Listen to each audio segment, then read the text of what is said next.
आज हम दर्शन शास्त्र की 3 शाखाओं पर चर्चा करेंगे।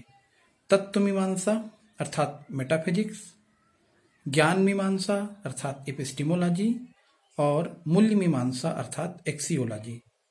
पाश्चात्य दर्शन में इन 3 शाखाओं का और उनकी उप शाखाओं का बहुत अधिक महत्व है।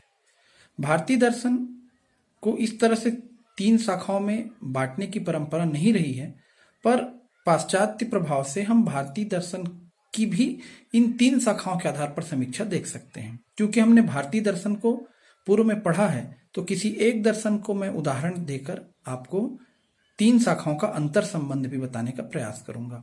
तो पहली महत्वपूर्ण शाखा है दर्शन शास्त्र की तत्व मीमांसा या मेटाफिजिक्स। मेटाफिजिक्स शब्द 2 शब्दों से मिलकर बना है। मेटा का अर्थ होता है बियॉन्ड या परे, और फिजिक्स का अर्थ होता है भौतिक। तो जो भौतिक जगत से परे किसी तत्व की खोज पर, किसी तत्व के अन्वेषण पर चर्चा करने का विज्ञान होगा, वो कहलाएगा तत्व मीमांसा।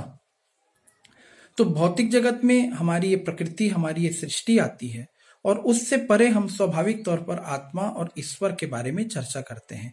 इसीलिए तत्व मीमांसा की शाखाओं में ईश्वर विद्या, थियोलॉजी, और मेटाफिजिक्स ऑफ सोल, आत्मा का विज्ञान जैसे विषय आते हैं। दर्शन शास्त्र की दूसरी शाखा है ज्ञान मीमांसा। एपिस्टिमोलॉजी शब्द 2 शब्दों से मिलकर बना है। एपिस्टिमो का मतलब होता है ज्ञान और लोगस का मतलब होता है विज्ञान। तो एपिस्टिमोलॉजी शब्द को हम हिंदी में ज्ञान मीमांसा या प्रमाण मीमांसा कहते हैं। अपने नाम से ही यह शब्द बता रहा है कि यह ज्ञान का विज्ञान है। तब आप सोचिए कि यह हमें बताएगा कि ज्ञान क्या होता है, या ये हमें हमारे अज्ञान से परिचित कराएगा। सामान्य तौर पर हम पानीपत का युद्ध कब हुआ, प्लासी की लड़ाई कब हुई, कुतुब मीनार कहाँ बना है, कौन सा शहर किस नदी के किनारे बसा है, इस तरह की बातों को याद करते चलते हैं और उसे ही ज्ञान समझ लेते हैं। हमने कभी इस पर चिंतन ही नहीं किया कि ज्ञान क्या हो सकता है।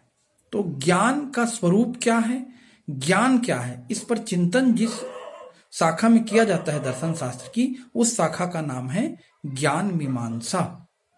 भारतीय परंपरा सत्य ज्ञान को प्रमा कहती है और प्रमा के साधन को प्रमाण कहती है। प्रमाण कितने प्रकार से होते हैं, इस पर हम आगे चर्चा करेंगे। दर्शन शास्त्र की तीसरी शाखा है मूल्य मीमांसा, एक्सियोलॉजी, जो हमें बताती है कि मूल्य क्या है, शाश्वत मूल्य क्या है, नैतिक मूल्य क्या है। मूल्य मीमांसा की ही एक उप शाखा के रूप में आचार मीमांसा या इथिक्स को लिया जाता है। इसकी एक अन्य शाखा तर्क शास्त्र है। इसकी एक तीसरी प्रमुख शाखा सौंदर्य शास्त्र है।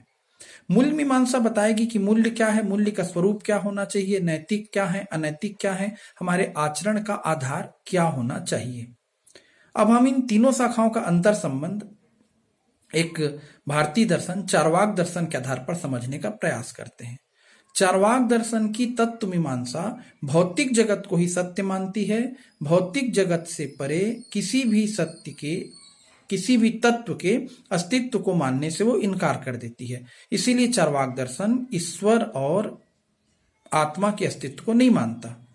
चार्वाक दर्शन की ज्ञान मीमांसा केवल प्रत्यक्ष को ही एकमात्र प्रमाण मानती है, अर्थात जिस विषय का ज्ञान हमें प्रत्यक्ष रूप से हो, आंखों से देखकर, छूकर, जीभ से चखकर, ऐसा ही ज्ञान वास्तविक ज्ञान है।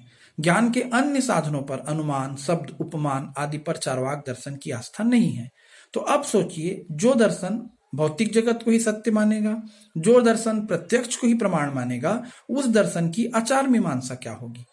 तो निश्चित तौर पर भौतिक जगत को सत्य मानने वाला दर्शन अपने आचार मीमांसा अर्थात आचरण में लोगों को भौतिक जगत में सुख से ही जीना सिखाएगा। भौतिक जगत से परे किसी चीज को नहीं मानेगा और यह बताएगा अपने अनुयायियों को कि जब तक जीना है सुख से जियो। इसीलिए चार्वाक दर्शन का ध्येय वाक्य है, ऋणम कृत्वा घृतम पीवेत यावत जीवेत सुखम जीवेत भस्मीभूतस्य देहस्य पुनरागमन कुतः। जब तक जियो सुख से जियो, ऋण लेकर घी पियो, शरीर के नष्ट हो जाने पर पुनर्जन्म कहाँ होगा। तो आप समझ सकते हैं कि तत्व मीमांसा और ज्ञान मीमांसा सीधे सीधे किसी भी दर्शन के मूल्य मीमांसा को प्रभावित करते हैं। और भारतीय दर्शन में चार्वाक दर्शन की अन्य सभी दार्शनिक परंपराओं ने आलोचना की, उसके सुखवादी दृष्टिकोण को सभी दर्शनों ने हेय माना। आगे इन तीनों दर्शनों की अन्य शाखाओं पर हम चर्चा करेंगे ताकि पाश्चात्य दर्शन को विस्तार से समझ सकें।